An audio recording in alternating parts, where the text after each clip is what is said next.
What's going on, everybody? Welcome back to the channel. If you guys haven't already subscribed, make sure you guys go ahead and do so. Today we're turning this steel into light pod brackets. This is a super simple do-it-yourself project.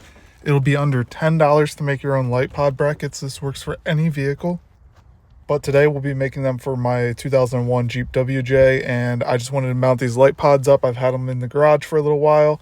I'm not 100% set on location yet, so this will do until the time comes for a different location.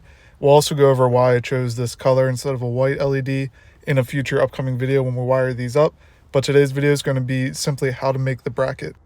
So for starters, I have 1/8 inch thick, 1 inch by, I got 36 inches originally, so basically a yardstick of steel.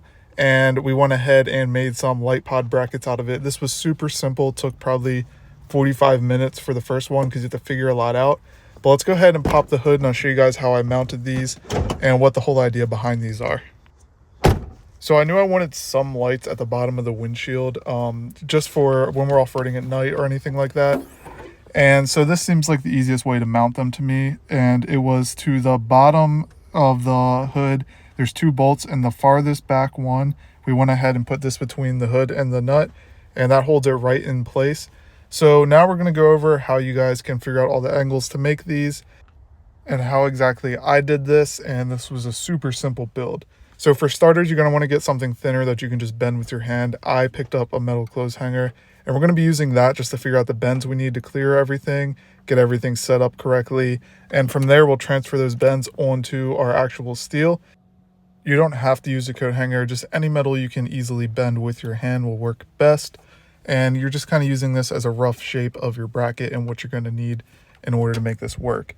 So now that you have the rough shape, now this is obviously not the final shape. We're going to have to adjust this some. Honestly, the first bracket is mostly trial and error, but you're going to want to go ahead and transfer those bends onto your piece of steel. So I went ahead and just used a Sharpie and drew the lines where we'll need the bends in order to make it clear everything under the hood, like the plastic trim and all that. So you're just going to want to transfer all of the bends onto your steel. That way we can go ahead and put it in the vise and bend it. So once we put it in the vise, we're also going to want to make sure that this is perfectly straight up and down so we don't bend it sideways.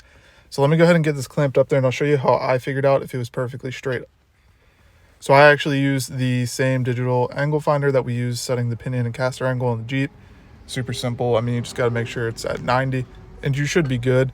You can also kind of just use whatever you want to make sure that's set up right. This was my first bracket and it got trashed. So instead of wasting metal, make sure you guys set your thing up straight. I learned it the hard way. Super simple to do, and it's definitely worth it in the long run. Now, line it up with your first bend. You can either hit it with the hammer and slowly bend it, or you can go ahead and pull it down with your hand. Hitting it with the hammer will give you a tighter angle. However, if you pull it down with your hand, it'll give you a nicer curved angle, which I found works pretty good with these brackets. With some of the parts, you will need a slight curve instead of a sharp angle like this one here. So now that we got the first bend done, you're going to go ahead and just repeat the process and get your first bracket set up. Now, like I said, I did have to adjust this some after I had the bracket made, but it's super simple to make adjustments. You just line it up on the hood, figure out where you got to change, and then go back to the vise and change it the other direction. Now that you got your little bracket bent and everything is set up correctly, you're going to want to go ahead and drill the holes. You can actually see at the top there where it's more of a curve instead of a sharp angle.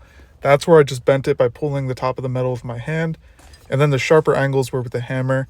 You just want to go ahead and drill the holes. Super simple, but make sure you guys center them. I didn't do a very good job centering them, but I'm not too worried about it. This is kind of just temporary on my Jeep until we build the bumpers, but I would definitely center them. It'll look a lot better. Then you're just going to go ahead, set it up on the Jeep, test fit it, and see how it fits. Once you've test fit your bracket and make sure everything clears correctly, all that's left to do is paint it. You're going to want to cover it unless you use aluminum. I still have to take the sticker off mine, not a huge deal. I haven't decided on what color I want to paint these. I might paint match them, or I'll probably just paint them black, to be honest with you, because it's cheaper, and I'm not sure how long term these are going to be on my Jeep, but that is a super simple do-it-yourself bracket. It took maybe 30-45 minutes to figure out the angles, get everything set up correctly. It was super simple. In an upcoming video, we'll go ahead and work on like setting the lights up, wiring them, all that stuff. I want to run these on there for a little bit and just see how I like them, see how they look after a little while. Not sure how I feel about the lights there. I've never had lights on the bottom of my windshield on top of the hood, but I want to give it a try. Seems like a good spot to mount the lights, and I definitely don't want light bars on this Jeep, so it seems like a good compromise. But for only $7.99, these give you a very solid bracket for your light pods. It's a lot cheaper than buying them online, and it's pretty cool. Just add a little do-it-yourself touch to your Jeep. The hardest part was making enough room for this bolt to come down. Now, I'm sure you could trim that up a little bit, but that was probably the most challenging part, was to leave enough of a gap there between the hood and that. That's why I ended up bending mine back so far, was just so that there was a big enough gap to access that and not having to trim that bolt down. Now, I'm sure you could replace the hardware with shorter stuff, but like I said, in an upcoming video, we'll go over why I got these lights, why I went with the yellow amberish color instead of going with white. And I kind of actually like the yellow and blue, but I'm not sure how long we'll run that, because I do have a full wrap idea for the Jeep and it has nothing to do with yellow, so it wouldn't match. Now, the wrap design will be kind of a lot more in-depth than the Wrangler wrap. So the Wrangler just has the logo down the side with all the sponsors and everything. This one's going to have the same thing, but there's going to be a lot more to it than just the logo on the side. So I'm super excited to figure out how to do that and get all that set up. Should be really cool when it's done, but the yellow won't match. And this Jeep has no lighting besides headlights, honestly, and it's perfectly fine. So this one really probably doesn't need much lighting either. And I'm not a big fan of light bars on Jeeps, so we're not going to be putting light bars on this. But that basically wraps up this video on how to make your own light pod. So as always, guys, thanks for all the support on all the videos and all the support on the website. Thanks for watching, and I'll see you in the next one.